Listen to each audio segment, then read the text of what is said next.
Hello class twelfth. आज का बेटे जो हमारा टॉपिक है, टॉपिक में हम पढ़ने वाले हैं कंटिन्यूटी चैप्टर 5, जिसकी टोटल जो वेटेज है बेटा एग्जाम में 3 मार्क्स की रहने वाली है आपके। तो ये जो आज का टॉपिक हम पढ़ेंगे बेटा वो 3 मार्क्स के लिए पढ़ेंगे। देखिए, सबसे पहले हम देखेंगे बेटे कंटिन्यूटी होता क्या है। देखिए, जो इस वर्ड का मीनिंग है, मीनिंग बेटे क्या है इसका, कंटिन्यूटी। कंटिन्यूटी का जो बेसिक मीनिंग होता है बेटे रेगुलरिटी, रेगुलर, जिसको हम हिंदी में बोलते हैं बेटे निरंतरता, जो लगातार हो रहा है बेटे। अब यहाँ पे निरंतरता या लगातार या कंटिन्यूटी का मीनिंग क्या है वो आपने समझना है। देखिए, कंटिन्यूटी को हम समझेंगे बेटे ग्राफ से, क्योंकि किसी भी टॉपिक को समझने का सबसे इजी तरीका होता है बेटे ग्राफ। कंटिन्यूटी कैसे बनता है, चलिए एक फंक्शन से डिस्कस करते हैं हम। सपोज करिए मेरे पास एक फंक्शन है बेटे f x is equal to x plus two. इस तरीके से अगर मैं आपको कहूं कि इस फंक्शन का ग्राफ बनाना है, तो इस फंक्शन का जो ग्राफ है आप ऐसे ही बनाओगे। जैसे मेरे पास एक टेबल है ऐसे, यहाँ पे x है, यहाँ पे बेटे y है। y मीन्स यहाँ y किसको रिप्रेजेंट कर रहा है बेटे, एफ एक्स को। अगर मैं x की जगह 0 रखता हूँ तो 0 प्लस 2, तो आपके पास वैल्यू कौन आएगी, 2। अगर आप x की जगह 1 रखते हैं तो आपके पास वैल्यू कौन आई बेटे फंक्शन में, 3। अगर x की जगह आप 2 रखते हैं तो वैल्यू कौन आई बेटे, 4। ऐसे वैल्यू आते चले जाएंगे। अगर अब हमें इसका ग्राफ ड्रॉ करना है तो ग्राफ कैसे ड्रॉ होगा बेटे, जैसे मेरे पास ये x एक्सिस है और ये कौन सी एक्सिस है बेटा, y एक्सिस है। हॉरिजॉन्टल एक्सिस को क्या बोलते हैं, x एक्सिस। वर्टिकल लाइन को क्या बोलते हैं हम, y एक्सिस। अब यहाँ पे मैंने कुछ पॉइंट प्लॉट किए 1 2 3 4 इस तरीके से। यहाँ पे 1 2 3 4 इस तरीके से। अगर x0 y2 यहाँ ये वाला पॉइंट, अगर x1 तो y3, यानी कि x1 y3 ये पॉइंट बेटा, x2 y4 यहाँ। अब देखिए, जब मैं इस फंक्शन का ग्राफ बनाऊंगा तो ग्राफ कैसे बनता है, पॉइंट से पॉइंट को कनेक्ट करना है। मैंने यहाँ से बनाना शुरू किया। अगर x3 होगा तो बेटे 5, x4 होगा तो बेटे 6, x5 होगा तो बेटे 7। अब पॉइंट से पॉइंट अगर हम ज्वाइन करें, मैंने ऐसे पॉइंट बेटे आपस में से ज्वाइन कर दिए, तो इस फंक्शन का जो ग्राफ है आपको कंटिन्यूटी में दिखाई देगा, कहीं से ब्रेक नहीं हुआ। देखो बेटे, कहीं पे भी आपके फंक्शन का ग्राफ ब्रेक नहीं हुआ। क्यों नहीं ब्रेक हुआ, क्योंकि हर x के लिए जब आपने x की जगह 2 रखा तो एड्रेस था बेटे ऊपर, जब x की जगह 3 रखा तो ऊपर एड्रेस था आपके पास। अगर हर पॉइंट के लिए आपको एक एड्रेस मिल रहा है बेटे ऊपर, तो आप उस एड्रेस को आपस में ज्वाइन करोगे तो दैट मीन्स कि वो फंक्शन का ग्राफ किस फॉर्म में बनेगा बेटे, आपका कॉन्टिन्यूस फॉर्म में बनेगा। अब माइंड में क्वेश्चन आता है कि ग्राफ टूटेगा कब, ब्रेक कब होगा। अब देखिए, अगर सपोज करो मेरे पास एक दूसरा फंक्शन होता है बेटे f x is equal to 1 में x माइनस 3। अगर मैं कहता आप इसका ग्राफ ड्रॉ करो, जब मैं इस फंक्शन में x की जगह 3 रखता, देखो यहाँ मेरा x है, यहाँ मेरा एफ एक्स है। अगर मैं x की जगह बेटे 3 रखता तो 1 में 3 माइनस 3 वैल्यू कौन मिलती है आपको, 0। क्या वैल्यू मिल जाती है बेटे, 0। तो 1 में 0 कौन होता, नॉट डिफाइन। अब देखिए, जब मैं इस फंक्शन का ग्राफ बनाता बेटे 1 में x माइनस 3 का, 3 के लिए क्या एड्रेस है ऊपर, 3 के लिए तो y है ही नहीं, मिसिंग है। तो 3 पे आपके फंक्शन का ग्राफ ब्रेक हो जाता। जैसे 3 है ये, यहाँ पे अगर इन्फिनिटी है, हम इसके लेफ्ट में आते ऐसे, यहाँ रुकना पड़ता। फिर हमें बेटे 4 से कोई और वैल्यू उठानी पड़ती, क्योंकि 3 पे वैल्यू कौन हो गया आपकी, नॉट डिफाइन। अगर बेटे किसी पर्टिकुलर पॉइंट पे वैल्यू आपकी नॉट डिफाइन होती है, मतलब आपको एड्रेस मिलता ही नहीं, 3 पे एड्रेस है ही नहीं बेटे, तो इसका मतलब होता है कि आपका फंक्शन क्या है बेटा, डिसकंटिन्यूअस है। यानी कि ये जो फंक्शन है ये x इज इक्वल टू 3 पे कैसा चला गया, डिसकंटिन्यूअस। क्योंकि 3 पे वैल्यू कौन चली गई आपकी, इन्फिनिटी चली गई। अगर 3 पे आपको एड्रेस पता ही नहीं है तो आपका फंक्शन किस पोजीशन में जाएगा बेटे, नॉट डिफाइन की पोजीशन में जाएगा। ग्राफ पे वहां पे, यहाँ पे जो आपको एक कट दिखाई दे रहा है ना 3 पे, ये कट दिखाई देगा, और इसी कट को हम डिसकंटिन्यूटी बोलते हैं बेटे। यहाँ से आपका फंक्शन डिसकंटिन्यूअस बन गया बेटे। तो यही चीज़ आपको मैंने सिखानी है कि डिसकंटिन्यूटी और कंटिन्यूटी का मतलब क्या होता है बेटे। अगर हर पॉइंट पे इसका एक फाइनाइट एड्रेस है तो ये कॉन्टिन्यूस है। अगर किसी पॉइंट पे बेटे फंक्शन आपको नो डिफाइन वैल्यू गिवन दे रहा है तो उस पॉइंट पे फंक्शन क्या है आपका, डिसकंटिन्यूअस है।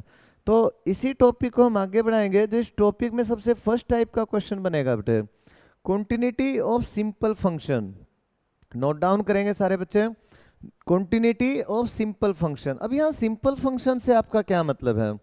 देखो बेटा, हमारे पास दो तरह का फंक्शन होता है। मैथ्स में हम हमेशा दो तरह का फंक्शन पढ़ते हैं बेटे। पहला फंक्शन होता है सिंपल और दूसरा फंक्शन होता है पैरामीट्रिक। ऐसे फर्स्ट फंक्शन को हम क्या बोलते हैं बेटे, सिंपल फंक्शन। सेकंड फंक्शन को हम बोलते हैं पैरामीट्रिक फंक्शन। अब सिंपल फंक्शन तो मैंने आपको यही बताया। सिंपल फंक्शन में वो आपको ऐसे क्वेश्चन देगा कि आपको एक क्वेश्चन दे देगा x³ माइनस 4x प्लस 7, ये वाला फंक्शन है बेटा।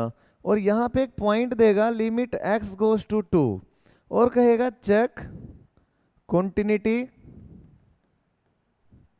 Eight x is equal to 2, इस तरीके से। तो आपको बेटे एक पॉइंट पे इस फंक्शन की कॉन्टिन्यूटी पूछ लेगा वो। तो आपको मैंने ये पहले से ही बता दिया कि अगर हम ये पॉइंट इस फंक्शन में पुट करें और ये फंक्शन आपको फाइनाइट वैल्यू रिटर्न करे तो ये फंक्शन आपका कॉन्टिन्यूअस है। अगर ये फंक्शन आपको इनफाइनाइट वैल्यू रिटर्न करे तो कैसा फंक्शन है ये, डिसकंटिन्यूअस फंक्शन है। अब जैसे x की जगह इसमें 2 रख के देखो आप, अगर आप x की जगह 2 रखते हैं, 2 की cube minus 4 into 2 plus 7, 8 minus 8 plus 7, 8 से 8 कैंसिल होके बेटे 7 आया। 7 कैसी वैल्यू है आपकी, फाइनाइट वैल्यू है। तो फाइनाइट, अब हम इनफाइनाइट वैल्यू किसको बोल रहे हैं बेटे, अगर कभी भी 1 के नीचे 0 हो या 0/0, ये वाली जो फॉर्म होती है इनको हम नॉट डिफाइंड फॉर्म बोलते हैं। अगर किसी पॉइंट पे आपकी ये फॉर्म आ जाती है तो आपका फंक्शन डिसकंटिन्यूअस है, अदरवाइज तो आपका फंक्शन कैसा है, कॉन्टिन्यूअस है। तो ध्यान से देखिए, इसने 7 रिटर्न किया जो कि एक कैसी वैल्यू है बेटे, आपकी फाइनाइट वैल्यू है। तो इसलिए इस फंक्शन को आप क्या बोलोगे, 2 पे कॉन्टिन्यूअस बोलोगे। अब हम बात करते हैं सिंपल फंक्शन अगर कोई नहीं है तो फिर कैसा होगा, कैसा फंक्शन होगा बेटे, पैरामीट्रिक। थोड़ा सा आपको ध्यान देना बेटे, सिंपल फंक्शन हर पॉइंट के लिए एक जैसा बिहेव करता है, ठीक है। अब जैसे मैं आपको एक क्वेश्चन दिखाता हूँ। मान लीजिए मैं एक इस तरीके से फंक्शन लिखता हूँ बेटे, f(x) is equal to x minus 2 अगर x लेस देन 4 है, और मैंने लिखा अगर x greater than is equal 4 है तो 2x प्लस 3। इसका मतलब क्या हुआ भाई, ये फंक्शन जो 4 से छोटी वैल्यू है, जब आपकी 4 से छोटी वैल्यू है तो ये फंक्शन काम करेगा, अगर आपकी 4 से बड़ी वैल्यू है तो ये फंक्शन काम करेगा। कहने का मतलब क्या है बेटे, 4 के लेफ्ट में जितनी भी वैल्यूज हैं सब के लिए ये वाला फंक्शन उठाना हमने, 4 के राइट में आपको ये वाला फंक्शन उठाना है 2x प्लस 3, यानी कि 4 इसका ब्रेकिंग पॉइंट हो गया। 4 पे इसने फंक्शन को ब्रेक कर दिया कि अगर आप 4 के लेफ्ट में जाओगे तो ये फंक्शन, राइट में जाओगे तो ये फंक्शन। तो जहां पे बेटे जिस फंक्शन में फंक्शन किसी पर्टिकुलर पॉइंट पे अलग अलग वैल्यू बेटे आपको रिटर्न करे, यानी कि 4 के लेफ्ट साइड में तो यहाँ पुट करना है। हर वैल्यू के लिए एक फंक्शन नहीं है, दो फंक्शन है, 4 से लेफ्ट में अलग, 4 के राइट में अलग। तो अगर आपके फंक्शन अलग अलग बिहेव कर रहे हैं तो इस तरह के फंक्शन को हम क्या बोलते हैं, पैरामीट्रिक फंक्शन बोलते हैं। इनकी कॉन्टिन्यूटी हम नेक्स्ट टाइप में चेक करेंगे कि भाई हम पैरामीट्रिक फंक्शन की कॉन्टिन्यूटी किस तरीके से चेक करते हैं। टाइप 1 में हमने सिर्फ कौन सा फंक्शन पढ़ना है बेटा, सिंपल फंक्शन, जिसमें हर पॉइंट के लिए, जैसे मैंने लिख दिया f(x) is equal to 3x minus 2 for all x। भाई कोई भी x रखो आप, इसी फंक्शन में रखा जाएगा। तो इसका मतलब ये फंक्शन आपका सिंपल फंक्शन है। कैसा फंक्शन है बेटा, सिंपल फंक्शन। तो अब ये जिस पे भी चेक करा, इसने कहा check at x is equal to 3, इस पे कॉन्टिन्यूटी चेक करिए। तो आपको इस पॉइंट को इस फंक्शन में पुट कर देना है। अगर x की जगह मैं 3 यहाँ रख देता हूँ बेटा, क्या आएगा आपके पास, हर पॉइंट के लिए यही फंक्शन काम कर रहा है आपका, 3 इंटू 3 माइनस 2, 9 माइनस 2। अगर 3 के लिए एक एड्रेस है यहाँ तो इसका मतलब 7 एक एड्रेस तो है, यानी कि जब हम इसका ग्राफ बनाएंगे, भाई जब x3 होगा तो उसके लिए पर्टिकुलर एक पॉइंट है, y यहाँ पे कितना है 7, अगर एड्रेस है तो इसका मतलब ये फंक्शन इस पॉइंट पे कॉन्टिन्यूस है। कैसा फंक्शन है भाई? कॉन्टिन्यूस। तो सिंपल फंक्शन में हम इसी तरीके से काम करते हैं बेटा। एक क्वेश्चन और देखते हैं। जैसे क्वेश्चन आ गया हमारे पास, इसने आपको कहा कि एक फंक्शन ले लिया बेटे आपने f x is equal to 2x² minus 3, और इसको चेक करना है किस पॉइंट पे? x इज इक्वल टू 3 पे। आप देखते ही समझ गए ये पैरामीट्रिक नहीं है, कहीं पे ब्रेक नहीं हुआ, ये एक सिंपल फंक्शन है। तो क्या करना है? x की जगह 3 इसमें पुट कर देना। अगर मैं x की जगह बेटा इसमें 3 पुट कर देता हूँ, कैसी वैल्यू आएगी? देखो 3 का स्क्वायर माइनस 3, 3 का स्क्वायर बेटे 9 माइनस 3, 9 टू जा 18 माइनस 3, तो वैल्यू आपकी कौन आई बच्चे? 15। आपने यहाँ ब्रैकेट में लिखना है ये वैल्यू फाइनाइट है, वो वाली फॉर्म अगर आ जाती है बेटे 1/0 और 0/0, फिर ये हमारी नॉट डिफाइन फॉर्म होती। तो इसलिए अगर ये फाइनाइट वैल्यू आई है तो हमारा जो फंक्शन है बेटे एफ एक्स, वो कैसा फंक्शन कहलाएगा इस पॉइंट पे? कॉन्टिन्यूस। तो आप ऐसे लिखोगे f x is continuous at x is equal to 3। तो हमारा फंक्शन बच्चे कैसा बन गया? इस पे कॉन्टिन्यूस बन गया। अब हम आगे बात करते हैं, नेक्स्ट क्या है? टाइप 2 है बेटा कॉन्टिन्यूटी ऑफ पैरामीट्रिक फंक्शन। हम हर टॉपिक को बेटे हर कॉन्टिन्यूटी के टाइप को टाइपों में कन्वर्ट करेंगे। देखिए इस टॉपिक का नाम है हमारा, ये सेकंड टाइप है बेटे कॉन्टिन्यूटी का, कॉन्टिन्यूटी चेक करनी है पैरामीट्रिक फंक्शन की। तो यहाँ पे थोड़ा सा आपको अवेयर रहना, ये कैसे क्वेश्चन देगा एक क्वेश्चन से बताता हूँ मैं आपको। फॉर्मेटिंग का बेटे स्पेशली ध्यान रखना इसमें। जैसे वो आपको ऐसे कह दे, एक फंक्शन ले लिया x माइनस 2, अगर x लेस देन 4 है, और अगर x ग्रेटर देन 4 है बेटे 3x माइनस 1। अब इसकी कॉन्टिन्यूटी समझनी है बेटे ध्यान से, क्योंकि सिंपल फंक्शन में तो हम ग्राफ से देखते थे कि अगर हर पॉइंट पे फाइनाइट है तो बनता चला जाएगा। जो पैरामीट्रिक फंक्शन होते हैं बेटे हमें प्रॉब्लम यहाँ होती है, यहाँ जिस पॉइंट पे ब्रेक हुआ है, जिस पॉइंट पे जैसे 4 पे ब्रेक हुआ है, तो हमें 4 पे चेक करना है ये कॉन्टिन्यूस है या नहीं। बाकी सब पे ये कॉन्टिन्यूस होगा बेटे। अगर हमें कहीं डाउट है, अगर वो पेपर में ऐसे कह दे डिस्कस कॉन्टिन्यूटी, इसकी कॉन्टिन्यूटी डिस्कस करिए, तो बेटे ये जो फंक्शन है ना पैरामीट्रिक, हर पॉइंट पे कॉन्टिन्यूस होता है। लेकिन अगर कहीं हमें डाउटफुल हम होते हैं तो किस पॉइंट पे? 4 पे। क्यों डाउटफुल होते हैं भाई? जब हम इसका ग्राफ ड्रॉ करेंगे बेटे, देखिए जैसे यहाँ 4 ले लिया मैंने, 4 से पहले हर वैल्यू के लिए ये फंक्शन काम करता है। मान लो बेटे ये 4 की मैंने एक डॉटेड लाइन खींच ली, यहाँ कंसेप्ट समझिए पहले। 4 से छोटी जब मैंने वैल्यू खींची, तो सपोज करो जब 4 के बिल्कुल लेफ्ट में देखें तो 4 में से 2 गया बेटे, ये 2 पे छोड़ता है इसको, यानी कि लेफ्ट ने y इज इक्वल टू 2 पे छोड़ा बेटा। देखो जब आप यहाँ 4 रखेंगे तो y 2 आया, मान लो यहाँ जैसे इसका ग्राफ आया तो इसने 2 पे छोड़ दिया यहाँ पे। अब राइट फंक्शन इसको कहाँ से उठाएगा? अगर मैं यहाँ 4 रखूँ तो 4 3 जा 12 माइनस 1, ये 11 से उठा रहा है यहाँ से। मान लो यहाँ बेटे 11 है ये, तो 4 के अगर हम राइट में देखें स्लाइटली राइट बिल्कुल, तो ये 11 से उठा रहा है बेटे यहाँ से, ऐसे आगे की लाइन ऐसे जाएगी। अब अगर इनमें लेफ्ट ने यहाँ छोड़ा था 2 पे, राइट ने छोड़ा 11 पे, अगर ये दोनों के बीच में गैप रह गया बेटा, ये गैप, तो ये डिसकंटिन्यूअस है। कहने का मतलब लेफ्ट हैंड लिमिट यानी कि लेफ्ट में 4 के और राइट में 4 के अगर सेम वैल्यू आए, अगर इसने 4 ने 2 पे छोड़ा था लेफ्ट में और राइट वाला भी 2 से ही उठा लेता है ऐसे, तो फिर बेटे यहाँ गैप नहीं रहना था, तो उसको हम क्या बोलते हैं? कॉन्टिन्यूअस फंक्शन बोलते हैं। यानी कि इस तरह का फंक्शन बेटे कब कॉन्टिन्यूअस होता है? आपको ग्राफ से ही समझ आ गया। पहले हमें लेफ्ट हैंड लिमिट निकालनी है, फिर हमने 4 के राइट में निकालना है, और फिर एग्जैक्ट 4 पे निकालना है।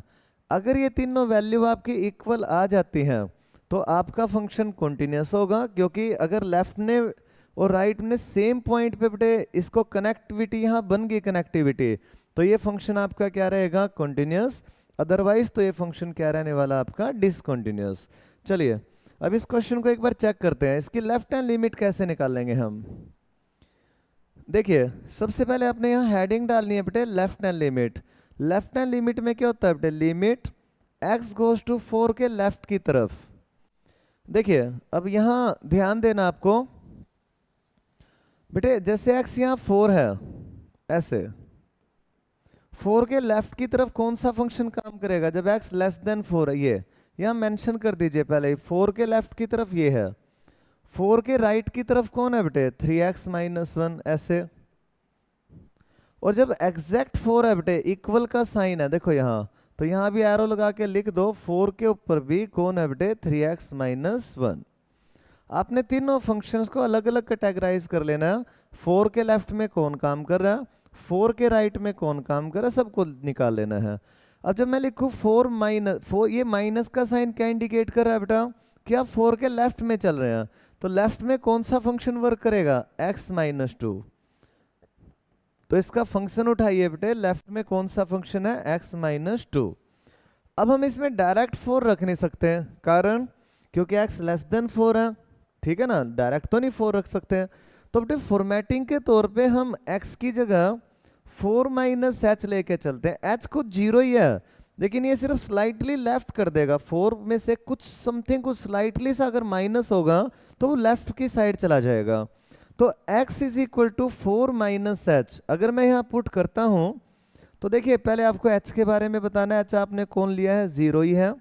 यह x की जगह बेटे 4 माइनस एच रख दीजिए, 4 माइनस एच माइनस 2। तो लिमिट h गोज टू 0, 4 में से 2 गया बेटे 2 माइनस एच, तो h की जगह 0 पुट कर दो, अब 2 माइनस 0, तो लेफ्ट हैंड लिमिट आपकी कौन आई बच्चे? 2 आई। फिर हमें चलना है बेटे इसकी राइट हैंड लिमिट पे, देखो ऐसे राइट हैंड लिमिट में भी यही सेम फॉर्मेटिंग बेटे, लिमिट x गोज टू 4 के किस तरफ जाना है बेटे? प्लस की तरफ, राइट मतलब जो आपका राइट है उधर, 4 के पॉजिटिव साइड में। तो 4 की पॉजिटिव साइड में कौन सा फंक्शन काम कर रहा है बेटा? 3x minus 1। 4 की राइट में कौन काम कर रहा है? 3x minus 1। अब x की जगह क्या पुट कर देना आपको? 4 प्लस एच। जैसे ही बेटे मैं यहाँ x की जगह 4 प्लस एच पुट करूंगा, यहाँ पे लिमिट h गोज टू 0, रखिए 4 प्लस एच माइनस 1, तो बेटे इसको अंदर मल्टीप्लाई करिए, 3 4 जा 12 प्लस 3h माइनस 1, 12 में से 1 गया 11 प्लस 3h, h की जगह 0 पुट करिए, तो राइट हैंड लिमिट कितनी आई आपकी? 11। जैसे मैंने बताया था लेफ्ट ने इसको 2 पे छोड़ा था, राइट ने 11 से उठाया, तो 2 और 11 में तो गैप आ गया, यानी कि आपने लिख देना 4 पे इक्वालिटी पे चेक करने की नीड भी नहीं है, आपने लिखना है left hand limit is not is equal to right hand limit. So ये कैसा फंक्शन हुआ बेटा? डिसकंटिन्यूअस फंक्शन हुआ। कैसा फंक्शन है ये? डिसकंटिन्यूअस। तो ये फंक्शन 4 पे डिसकंटिन्यूअस है बेटा, ऐसा आपने लिख देना है। तो इस तरह के फंक्शन को हम पैरामीट्रिक फंक्शन बोलते हैं। तो एक क्वेश्चन और लेते हैं, ध्यान से देखिए। जैसे क्वेश्चन है आपकी बुक से ही है, देखिए क्वेश्चन बेटे क्या कहता है, कैसे कहता है, ध्यान से सुने। इसने कहा अगर x लेस देन 2 है तो ये फंक्शन है। सबसे पहले तो काम क्या करना है, इसकी नंबर लाइन बनानी है बेटे।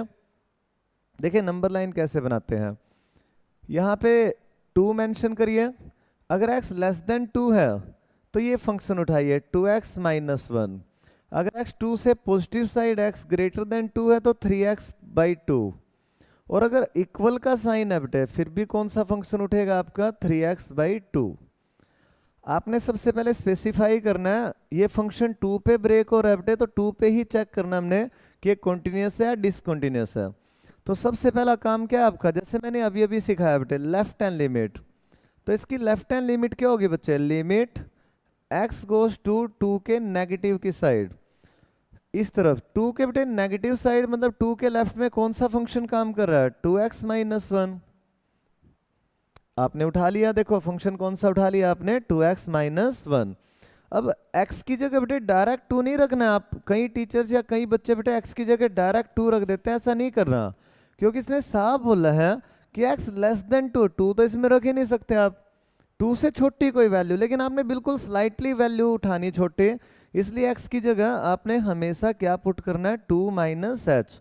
इस h के बारे में टीचर को बताना है कि h आपने कौन लिया है? h बेटे आपका 0 है, यहाँ रखिए इसको x की जगह 2 माइनस एच, इस तरीके से बिल्कुल फॉर्मेटिंग में लिखोगे तो गलती के चांस है ही नहीं बेटा। तो 4 में से 1 गया 3 माइनस 2 एच, एच की जगह 0 रख दीजिए, तो तो आपकी लेफ्ट हैंड लिमिट कौन आई बच्चे 3। फिर आपको उठानी है इसकी right hand limit. Right hand limit में आप क्या देख पा रहे हैं बेटे, लिमिट x गोज टू 2 के पॉजिटिव साइड। 2 की पॉजिटिव साइड बेटे ये वाला फंक्शन है 3x/2। यहाँ पे वही फॉर्मेटिंग, x की जगह डायरेक्ट 2 नहीं रखना, हम 2 के राइट में बेटे, तो 2 + h पुट करना है। x की जगह क्या पुट करना है आपको 2 + h। अगर इसमें 2 + h पुट करूँ बेटे तो क्या आएगा, ये लिमिट h गोज टू 0। यहाँ x की जगह बेटे 2 + h पुट कर दीजिए अपॉन में 2। अब आपका काम वही, h की जगह वापस 0 पुट करिए 3, 2 + 0 2 ही हो गया बेटे, 2 से 2 कैंसिल हुआ तो वैल्यू आपकी 3 आई। लेफ्ट ने 3 पे छोड़ा था, राइट ने कहाँ से उठाया 3 से उठाया, दोनों वैल्यू इक्वल है तो बेटे गैप नहीं रहा। अभी आपको फॉर्मेटिंग के तौर पे इक्वल टू 2 और रखना है। इक्वलिटी का साइन बेटे यहाँ था इस फंक्शन में, इसमें x की जगह डायरेक्ट बिना h के डायरेक्ट 2 रखिए आप, 2 से 2 कैंसिल हुआ बेटे, ये साइड भी आपकी कितनी आई 3 आई। तो अब ध्यान से सुनो, लेफ्ट हैंड लिमिट भी 3, राइट हैंड लिमिट भी 3, हर साइड इसकी 3 है। तो left hand limit right hand limit is equal to f2। अगर ये तीनों वैल्यू बेटे इक्वल आई हैं आपके, तो आपने लिख देना so this implies fx is continuous function for all. अगर ये 2 पे भी कॉन्टिन्यूस है बेटे, तो इस सब पॉइंटों पे क्या रहने वाला है बेटे, आपका कॉन्टिन्यूस रहने वाला है। तो इस कंसेप्ट को हम क्या बोलते हैं, continuity of parametric function. Hope so ये बात आपको समझ आई है। अब हम चलते हैं बेटे इसके टाइप 3 पे। पैरामीट्रिक के बाद वो नेक्स्ट आपसे जो ज्यादातर बेटे पेपर में क्वेश्चन आता है वो ये वाला आता है भाई पैरामीट्रिक। अब आपको कॉन्टिन्यूटी क्लियर होगी बेटे, लेफ्ट हैंड लिमिट और राइट हैंड लिमिट अगर एक ही वैल्यू रिटर्न करें तो वो आपस में ग्राफ उनका कनेक्ट होगा। तो ग्राफ कनेक्टेड है तो इसका मतलब फंक्शन कैसा आपका कॉन्टिन्यूस है। अब आपको करना क्या है, अब आपको करना बेटा ये है, पैरामीट्रिक फंक्शन में वो वैल्यू मिस करेगा बेटा। देखिए कैसी वैल्यू, क्या वैल्यू मिस करेगा, कैसे करेगा, देखिए ध्यान से। इस टाइप को हम लिखते हैं missing value in parametric function. भाई पैरामीट्रिक फंक्शन से मिसिंग वैल्यू कैसे निकालने, क्वेश्चन देखिए। जैसे पहले ये देखिए बेटा, अगर मैं आपको ये कहूं कि एक फंक्शन मैंने आपको दे दिया इस तरीके से, भाई x अगर लेस देन 3 है तो 1 है, तो इसकी नंबर लाइन बनाइए। इस क्वेश्चन में से a और b फाइंड आउट करने हैं। देखो इन्हीं को मिसिंग वैल्यू बोलते हैं, एक a मिसिंग है और एक कौन मिसिंग है बेटे, आपका b। अगर आपका क्वेश्चन इस तरीके से आता है बेटे, तो हम किस तरीके से उसको सोल्व करेंगे ये हमने देखना है। सुनिए, सबसे पहले इसको कहाँ कहाँ ब्रेक हो रही है, एक 3 पे और एक 5 पे। ऐसे नंबर लाइन पे 3 लिखो 5 लिखो, आराम से देखेंगे आप। देखो 3 और 5, जब x लेस देन 3 है यानी कि 3 के लेफ्ट में, तो वैल्यू बेटे 1 है।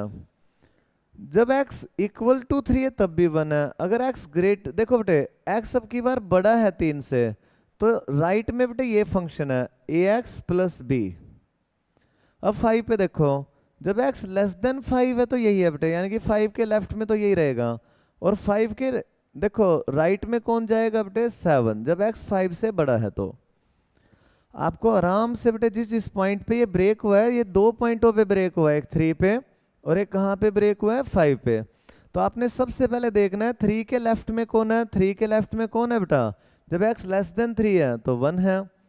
3 के राइट में कौन है, जब x ग्रेटर देन 3 है तो ax plus b। x less than 5 मतलब 5 के लेफ्ट में ये, और 5 के देखो राइट में कौन हो गया बेटे आपका 7 हो गया। तो इतनी सी बात आपको अगर समझ आ गई है, तो इसके बाद देखना है क्या करना हमने। सबसे पहले बेटे ये 2 पॉइंटों पे ब्रेक हुआ, तो दोनों पे अलग अलग चेक करेंगे आप। देखो इस तरह के क्वेश्चन में खुद कहते हैं कॉन्टिन्यूस है, आपको ए और बी निकालना है। 3 मार्क्स में बेटे मोस्टली इसी तरह का क्वेश्चन ज्यादातर मिलता है। इसकी फॉर्मेटिंग में आपने सबसे पहले लिखना है check at x is equal to 3। Check का मतलब बेटे हमें भी तो अपनी साइड से एक बार चेक करना पड़ेगा ना भाई। लेफ्ट हैंड लिमिट निकालेंगे, राइट हैंड लिमिट इसने दे रखा है कॉन्टिन्यूस है, दोनों को बराबर रख के ए में और बी में एक रिलेशन बनाएंगे। देखिए कैसे। सबसे पहले आपको लिखना है लेफ्ट हैंड लिमिट। तो लेफ्ट हैंड लिमिट कौन है बेटे 3 पे, x 3 के नेगेटिव की साइड। 3 के नेगेटिव की साइड कौन है बेटा, फंक्शन की वैल्यू क्या है आपकी 1। अब इसमें कहीं x तो है नहीं जो हम कुछ रखते इसमें, तो तो लेफ्ट हैंड लिमिट इसकी 1 ही बन गई बेटे आपकी। फिर आपको देखना है right hand limit. Right hand limit को ऐसे लिखोगे आप, लिमिट x गोज टू 3 के प्लस की साइड, 3 के पॉजिटिव साइड बेटे ये है ax प्लस बी। तो x की जगह आप जानते हैं क्या रखना आपने, 3 प्लस एच। तो बेटा ये फंक्शन आपका बन गया limit h goes to 0, x की जगह 3 प्लस एच रखिए प्लस बी। अब इसको अंदर मल्टीप्लाई करिए, 3a plus A H plus B, H की जगह 0 रख दिए, खत्म हो गया। तो आपकी लेफ्ट हैंड लिमिट कौन आई, आपकी राइट हैंड लिमिट कौन आई, 3a प्लस बी। क्योंकि आपको बेटे गिवन है, आपको पेपर में लिखना है ऐसे, as we given F x is continuous. बेटे क्योंकि आपको गिवन है कि फंक्शन आपका कैसा है बच्चे, कॉन्टिन्यूस है। तो अगर आपका फंक्शन कॉन्टिन्यूस है तो इसकी लेफ्ट हैंड लिमिट और राइट हैंड लिमिट 3 पे क्या होनी है बेटे, इक्वल होनी है। अगर ये 3 पे इक्वल होनी है तो इनको इक्वल रखिए। तो लेफ्ट हैंड लिमिट तो है बेटे आपकी 1, right hand limit 3a plus B. तो 3a plus B is equal to 1। ये आप निकाला है कौन सी इक्वेशन, फर्स्ट इक्वेशन। देखिए यहां से कौन सी इक्वेशन निकल गई आपकी, फर्स्ट। अब ध्यान से सुनो, अब हमें सेम प्रोसीजर करना है बेटे, check at x is equal to 5। अब ये सेम प्रोसेस हमें कहाँ पे अप्लाई करनी है, 5 पे अप्लाई करनी है। 5 पे कैसे अप्लाई करनी है, वही बेटे प्रोसीजर, पहले लेफ्ट हैंड लिमिट, 5 की लेफ्ट में देखो लिमिट x गोज टू 5 के नेगेटिव की तरफ, 5 के नेगेटिव की तरफ यही है बेटे ax प्लस बी। x की जगह 5 रख दीजिए, 5a प्लस बी। ये आपकी 5 पे कौन होगी बेटे, लेफ्ट हैंड लिमिट होगी। फिर लिखिए राइट हैंड लिमिट, 5 की राइट हैंड लिमिट कौन है बेटे, लिमिट x गोज टू 5 के पॉजिटिव साइड।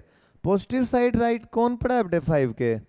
तो फंक्शन क्या उठाओगे आप, 7 उठाओगे। फंक्शन की वैल्यू क्या उठाओगे बच्चे, 7।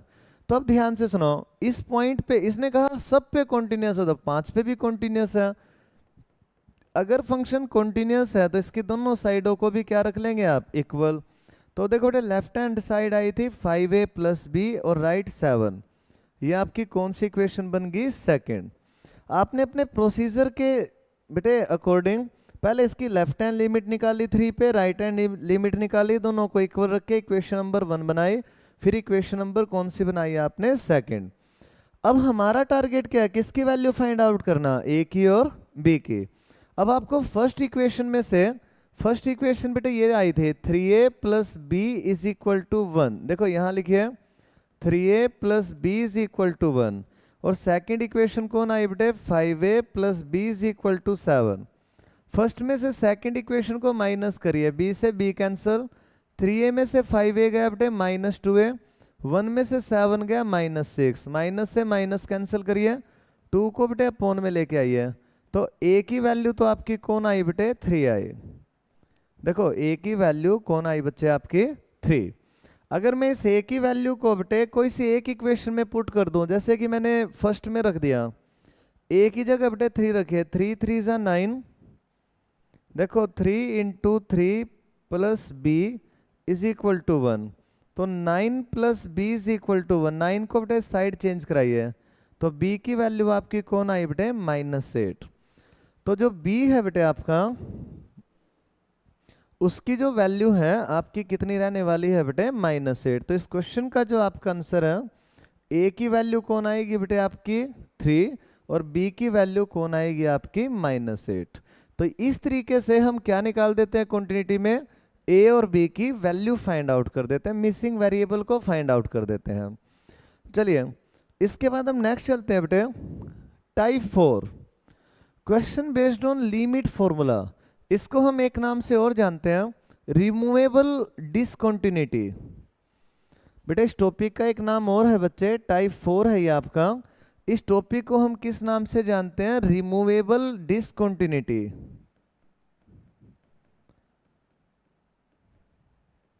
देखो रिमूवेबल का मतलब क्या होता है बेटे, आपको जैसे मैं लेफ्ट और राइट हैंड लिमिट उठा रहा हूं, तो जब मैं डायरेक्ट वैल्यू रखूंगा ना उनमें, तो आपको नॉट डिफाइन दिखेगा।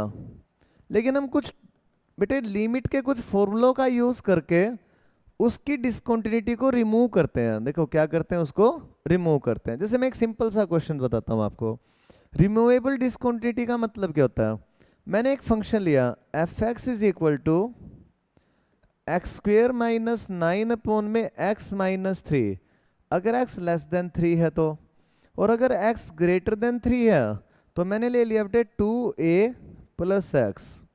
और आपको कहा कि अगर ये फंक्शन 3 पे कॉन्टिन्यूस है, आपको यहां दे दिया एफ एक्स इज कॉन्टिन्यूस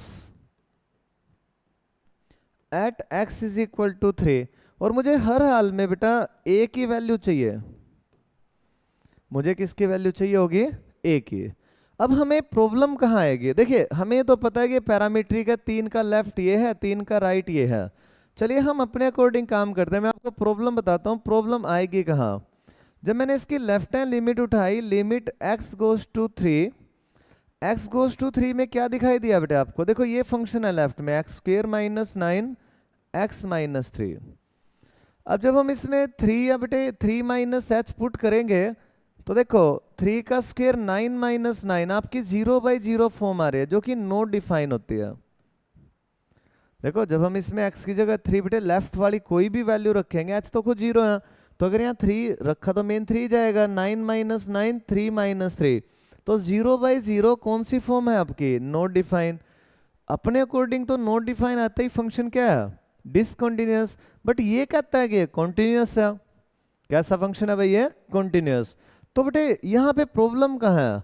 हम जो निकाल रहे हैं वो डिसकंटिन्यूटी शो कर रहा है, ये कह रहा है कि कॉन्टिन्यूअस है, तो हमें इसकी डिसकंटिन्यूटी को रिमूव करना पड़ेगा। इसीलिए इस टॉपिक को क्या बोलते हैं हम? रिमूवेबल डिसकंटिन्यूटी बोलते हैं। अब वो किससे बेटे होगी, कैसे होगी, उसके लिए मैं आपको 6 लगभग लिमिट के फॉर्मूले सिखाऊंगा बेटे, जिससे आप डिसकंटिन्यूटी को रिमूव कर सकते हैं।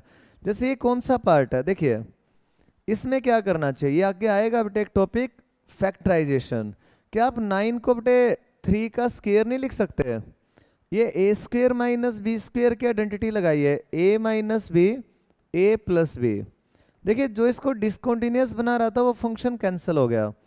अब आपके पास ये चीज ऐसे आई बेटे x goes to 3 x plus 3। अब आप इसमें x की जगह 3 माइनस एच रखें, ये फाइनाइट रिटर्न करेगा आपको। तो लिमिट h गोज टू 0, ये बेटे 3 माइनस एच प्लस 3, तो ये 6 माइनस एच, h खुद 0 ही है। तो अब देखो लेफ्ट हैंड लिमिट कौन आई आपकी? फाइनाइट आई। आपने फैक्टर करके इसकी डिसकंटिन्यूटी को क्या कर दिया बच्चे? रिमूव कर दिया। इसलिए इसको हम क्या बोलते हैं? रिमूवेबल डिसकंटिन्यूटी बोलते हैं। तो अगर ये वैल्यू अब 6 आई है, तो अब ऐसे ही बेटे सेम पैटर्न में आपने इसकी राइट हैंड लिमिट को निकालना है। राइट हैंड लिमिट कौन है बेटे इसकी? x गोज टू 3 के प्लस की तरफ। तो 3 के प्लस की तरफ कौन है? 2a। यहाँ 3 प्लस h रख दो बेटे, तो 2a, h तो खुद 0 ही है आपका, तो 2a प्लस 3, ये इसकी राइट हैंड लिमिट है बेटा। अब इसने बोला कि 3 पे कॉन्टिन्यूअस है, तो आपको पता है क्या काम करना है? आपको लिखना है as we given function is continuous. तो कॉन्टिन्यूअस है तो इसकी डेफिनेशन आपको पता है बेटे, लेफ्ट हैंड लिमिट को किसके इक्वल रख देना है बच्चे? राइट हैंड लिमिट के। तो लेफ्ट हैंड लिमिट कौन है आपकी? 6। राइट हैंड लिमिट कौन है आपकी? 2a plus 3। प्लस 3 को बेटे साइड चेंज कराइए, 6 माइनस 3, तो 6 में से 3 गया 3, और a की जो वैल्यू है आपकी वो कौन आई बेटे? आपकी 3/2। तो आपने बेटे फैक्टराइजेशन से इसकी डिसकंटिन्यूटी को रिमूव किया और इसकी दोनों साइडों को जब इक्वल रखा तो आपकी a की वैल्यू कौन दिखाई दे रही है आपको? 3/2 दिखाई दे। बिल्कुल सिंपल तरीके से बेटे।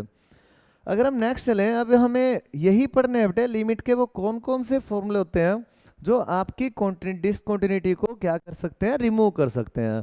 तो उनमें सबसे फर्स्ट केस है बेटा केस 1, फैक्टराइजेशन प्रॉब्लम, जो मैंने अभी भी आपको कराया। आपको एक साइड में कहीं ना कहीं फैक्टर दिखाई देंगे, आपने बेटे फैक्टर का यूज करके इसकी डिसकंटिन्यूटी को क्या कर लेना है? रिमूव कर लेना है। अब कैसे कर लेना है, एक क्वेश्चन से और देखते हैं। जैसे देखो मेरे पास एक क्वेश्चन आ गया, अब की बार इसने x लेस देन नहीं दिया बेटा, x not is equal to दे दिया। कई बच्चे इस चीज से घबरा जाते हैं बेटे, x नॉट इज इक्वल का मतलब क्या है? बिल्कुल सिंपल सा मतलब होता है बेटे, इसका मतलब ये है कि जैसे आप नंबर लाइन पे ब्रेक करते हैं भाई, 2 के बराबर ना हो, 2 के लेफ्ट और राइट, दोनों तरफ यही फंक्शन काम करेगा बेटे आपका। 2x² minus 3x minus 2 upon में x माइनस 2, लेफ्ट में भी यही है और राइट में भी यही है। आप एक तरफ का सोल्व कर लेना, आपको दोनों तरफ का करने की जरूरत नहीं है। और जब x बिल्कुल 2 के बराबर हो यहाँ तो ये 5 है। आपको चेक करना है क्या ये फंक्शन कॉन्टिन्यूस है या फिर क्या है बेटा, डिसकंटिन्यूस है। अगर डिसकंटिन्यूस है तो कहेगा इसकी रिमूवेबल, रिमूव करिए डिसकंटिन्यूटी को। अब कैसे करना है बेटा, ध्यान से सुनो। सबसे पहले आपने लिखना है 2 के लेफ्ट में चेक करेंगे आप, limit x goes to 2 minus की तरफ। तो 2 के माइनस की तरफ कौन सा फंक्शन है, 2x² minus 3x minus 2 upon में x माइनस 2। अगर हम इसमें डायरेक्ट 2 रखते हैं तो देखिए 4 2 जा 8 माइनस 6 माइनस 2 माइनस 8, तो ये 0/0 फॉर्म आती है बेटे। तो हमें वहीं से समझ आ गया कि हमें इसकी डिसकंटिन्यूटी को रिमूव करना पड़ेगा। क्वेश्चन में आपको फैक्टर दिखाई दे रहे हैं, क्वाड्रेटिक इक्वेशन है। कैसी इक्वेशन है बेटे, क्वाड्रेटिक। इसके फैक्टर करिए, मल्टीप्लाई करें तो -4 आए। इसी टॉपिक को बेटे हम फैक्टराइजेशन बोलते हैं। फैक्टराइजेशन से कैसे डिसकंटिन्यूटी रिमूव करते हैं। 2 2 जा 4 हो गया बेटे, मल्टीप्लाई करें तो -4 और सम करें तो बेटे देखिए ये, तो ये ऐसे इसके फैक्टर बना लीजिए। निचले वाला ऐसे कैसे, अब लिमिट x गोज टू 2, इन दोनों में से बेटे 2x को ले लीजिए कॉमन, ये हो गया बेटे x माइनस 2। यहाँ से +1 को कॉमन लीजिए, ये भी x माइनस 2। तो सुनिए यहाँ लिमिट x, देखो लिमिट x गोज टू 2 पे, तो बेटे देखो ये फैक्टर अगर x माइनस 2 को बाहर लोगे तो ये 2x + 1 बन गया। नीचे भी x माइनस 2, x माइनस 2 से x माइनस 2 कटते ही आपने डिसकंटिन्यूटी को क्या कर दिया बेटे, रिमूव कर दिया। तो देखिए, तो आपके पास यहाँ पे कौन आया, limit x goes to 2, 2x + 1 बन गया। इसके लिए आप जानते हैं, क्योंकि आप लेफ्ट में हैं तो 2 - h रखिए, 2 × 2 - h + 1। तो बेटा लिमिट h गोज टू 0, आपके पास देखो 2 2 जा 4 -2h + 1, तो बेटे 5 - 2h हो गया। h की जगह 0 रखिए, तो लेफ्ट हैंड लिमिट कौन आई बेटे आपकी 5। क्योंकि राइट हैंड में भी बेटे सेम फंक्शन आपका, तो राइट हैंड में भी कौन है, तो आपने लिखना है right hand limit, limit x goes to 2 के पॉजिटिव साइड भी फंक्शन 5 ही आएगा, क्योंकि सेम फंक्शन इसको करके दिखाने की नीड नहीं होती। जब सेम फंक्शन होता है तो दोनों तरफ 5 है, और जब इक्वालिटी पे दे रखा बेटे वो भी आपका 5 है, f2 भी वैल्यू कौन आपकी 5 है। तो आपने लिख देना है इसकी लेफ्ट हैंड लिमिट, इसकी राइट हैंड लिमिट, और इस पॉइंट पे अगर तीनों वैल्यू बेटे आपकी सेम आई है तो ये फंक्शन हर पॉइंट पे कैसा है, कॉन्टिन्यूस है। तो इस टॉपिक के थ्रू आपने सीखा कि अगर आपके पास क्वाड्रेटिक इक्वेशन है तो उसको कैसे फैक्टराइज किया जाता है। फैक्टर करके बेटे इसको रिमूव करिए डिसकंटिन्यूटी को, फिर आपने एक वैल्यू निकालनी है। अगर ये दोनों वैल्यू जो इन दोनों फंक्शन ने आपको रिटर्न करी है बेटे, ये इस पॉइंट के इज इक्वल है, तो आपका फंक्शन कैसा हो गया, कॉन्टिन्यूस। तो इसको क्या लिखोगे, f(x) कैसा फंक्शन है बेटे, कॉन्टिन्यूस फंक्शन है। इसके बाद नेक्स्ट देखिए, सेकंड जो केस है बेटे हमारा डिसकंटिन्यूटी को रिमूव करने का, इसको बोलते हैं हम ट्रिग्नोमेट्रिक फंक्शन। बेटे ट्रिग्नोमेट्री फंक्शन में बेसिकली आपको दो बातें ध्यान रखनी है। नंबर 1, ये लिमिट का एक फॉर्मूला आपको बताया गया था, अब मैं दोबारा से बता देता हूं। अगर लिमिट x गोज टू 0 है तो साइन x, जो एंगल बेटे साइन का ऊपर अगर वही एंगल नीचे हो तो ये वैल्यू सीधी 1 बन जाती है बेटे, एल हॉस्पिटल रूल से। तो साइन x अपॉन में x जहां भी कहीं दिखाई दे आपने इसकी वैल्यू क्या रखनी है बेटे, 1। ऐसे ही limit x goes to 0, tan x upon में x, ये वाली वैल्यू भी क्या रखनी है बेटे, आपने 1 रखनी है। cos x जो होता है, limit x goes to 0, cos में ऐसा नहीं होता। अगर आप cos 0 यहाँ डायरेक्ट भी रख देंगे तो cos 0 1 ही होता है, क्योंकि बेटे साइन में 0 रखोगे 0/0 फॉर्म होती है। इसकी डिसकंटिन्यूटी को रिमूव करने के लिए हमने एल हॉस्पिटल से साइन x अपॉन में x को किसके बराबर शो कर लेना होता है, 1 के। हमें प्रूव तो नहीं करना लेकिन यूज करना है। अब मैं आपको ये बता रहा हूँ, ये तभी काम करता है बेटे जब लिमिट कौन होती है इसकी जीरो होती है। अगर लिमिट जीरो है तो ये काम करेगा, अदरवाइज तो नहीं। तो लिमिट को जीरो भी बनाना मैं आपको सिखाऊंगा। तो इस तरह के क्वेश्चन में क्या करना है, सुनिए। अगर वो आपको ये कहे limit x goes to zero sine 5x upon में x, या आपको बेटा एक फंक्शन दे दे इस तरीके से, भाई एक फंक्शन है साइन 5x अपॉन में x, सिंपल फंक्शन है बेटे। Check continuity at x is equal to zero. इसकी जीरो पे बेटे कॉन्टिन्यूटी चेक करनी है, तो इस क्वेश्चन को आप ऐसे लिखोगे, limit x goes to zero बेटे साइन 5x अपॉन में x। तो सुनिए, अगर बेटे अगर मैं इसमें डायरेक्ट वैल्यू रखता हूँ, साइन 0/0 नॉट डिफाइंड फॉर्म आती है। वो कहता है इसकी कॉन्टिन्यूटी निकालनी है, रिमूव करिए, ये रिमूवेबल डिसकॉन्टिन्यूटी है बेटे। तो जो इसका एंगल ऊपर है 5x नीचे x है, इसको हम 5 से ऊपर नीचे और 5 से ऊपर मल्टीप्लाई कर लीजिए। अब इसका जो एंगल ऊपर है बेटे वही एंगल कहाँ हो गया, नीचे। तो अब ये वाली जो लिमिट है बेटे ये तो 1 में कन्वर्ट होगी, तो 5 इंटू 1, तो आपका आंसर बेटे कौन हो गया, 5 हो गया। तो आपकी जो इसकी जो लिमिट आई है वो 5 आई है, जो कि एक फाइनाइट वैल्यू है। आपने लिखना है x इज इक्वल टू 0 पे ये फंक्शन कैसा है बेटे, कॉन्टिन्यूअस, और इसकी क्वांटिटी की वैल्यू क्या है, 5 है। तो इस तरीके से आप ट्रिग्नोमेट्रिक फंक्शन की डिसकंटिन्यूटी को रिमूव करते हैं, किसकी हेल्प से, इन दो फॉर्मूलों की हेल्प से। ठीक है, अब आगे देखिए। अब जैसे मैंने आपको एक क्वेश्चन दे दिया, ये इस तरीके से आपको एक क्वेश्चन दिया गया, भाई जीरो पे के लेफ्ट में तो ये फंक्शन है, देखो बेटे जीरो पे ब्रेक करिए इसको, जीरो के लेफ्ट में है बेटे साइन एक्स अपॉन में एक्स, जीरो के राइट में है बेटे 2x प्लस 3, इस तरीके से, और जब इक्वल है तब भी यही है बेटे 2x प्लस 3। उसने कहा ये एक पैरामीट्रिक फंक्शन है और इसकी कॉन्टिन्यूटी को चेक करिए कॉन्टिन्यूअस है या नहीं है। अब देखिए, सबसे पहले बेटे आपने इसकी लेफ्ट हैंड लिमिट को लेना, left hand limit x goes to 0 की माइनस की तरफ। तो बेटे लेफ्ट में कौन सा फंक्शन है इसका, साइन x अपॉन में x। तो देखो लिमिट x गोज टू 0 भी है, और इसके एंगल को देखे ध्यान से, जो एंगल ऊपर है बेटे वही एंगल नीचे है, तो ये वैल्यू किस में कन्वर्ट होगी, आपकी 1 में। यहाँ पे लिमिट का फॉर्मूला अगर डायरेक्ट वैल्यू रखोगे तो 0/0 नॉट डिफाइन होता है, लेकिन ट्रिग्नोमेट्री की लिमिट के फॉर्मूले के हिसाब से साइन एक्स अपॉन में एक्स कौन होता है बेटे, 1। फिर इसकी राइट हैंड लिमिट देखिए, राइट हैंड लिमिट कहती है बेटे लिमिट x गोज टू 0 के प्लस की तरफ। ये आप जानते हैं, ये फंक्शन उठाया, x की जगह बेटे 0 प्लस h रखा, इसको बताया कि h कौन है, h आपका 0 है, यहाँ h रख दीजिए, 2h प्लस 3, h की जगह बेटे 0 रखेंगे तो ये 3 आया। अब लेफ्ट हैंड लिमिट आई थी बेटे 1, राइट हैंड लिमिट आई 3, ये इक्वल नहीं है, तो इसको आप डिसकंटिन्यूटी को रिमूव नहीं कर पाए बेटे, जितना आप कर सकते थे करा, लेकिन फिर भी इक्वल नहीं आए। तो आपने लिखना है 0 पे ये फंक्शन कैसा है बच्चे, डिसकंटिन्यूअस है। कैसा फंक्शन है ये, डिसकंटिन्यूअस। तो अगला जो इसका केस होता है वो है बेटा, ये कई क्वेश्चन है ट्रिग्नोमेट्री के, केस 3 है रैशनलाइज फंक्शन। ये हम अपने नेक्स्ट लेक्चर में करेंगे। ठीक है, फुल वीडियो जो कंटिन्यूटी की बेटे अगर आप देखना चाह रहे हैं तो हमारी एक ऐप है बेटा जिसका नाम है राइजिंग स्टार एजुकेशन हब।